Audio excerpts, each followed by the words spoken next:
Hello, welcome to the Little House Handmaids channel. My name is Charlotte, and this is your place to find how-to videos on different knitting stitches and steps, and also other various crafts.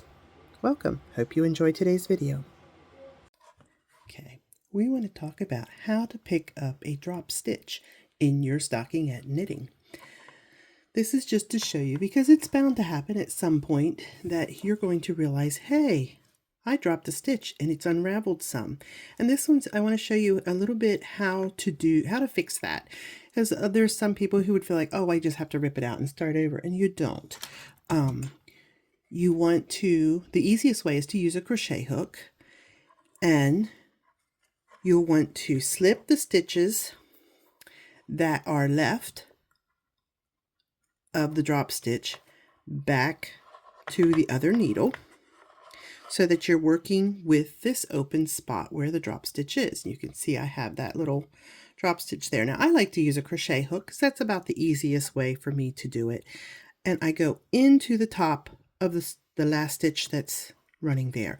Now you can see you have these strands going across, and they are in order. When you're picking up your stitches that you dropped, you want to make sure you get these in order and that you don't twist them around. So I'm going to hook this with my crochet hook, the bottom one, and pull it through, and hook the next one with the crochet hook and pull it through.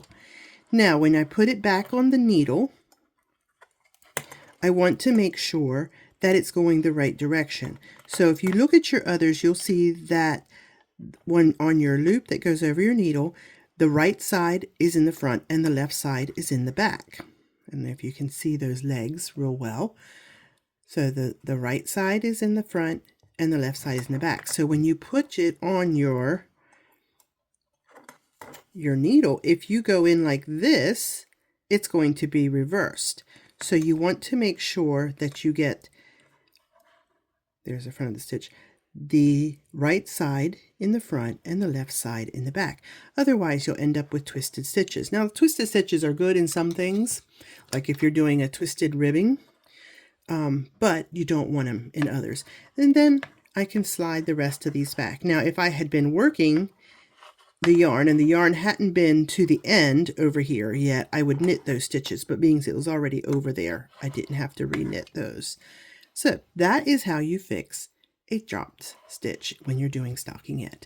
Now, if you were doing on the purl side, turn it over so you're looking at the stockinette stitch on the stockinette side, and do it on the stockinette side. And then when you turn it back over, the purl side is right too.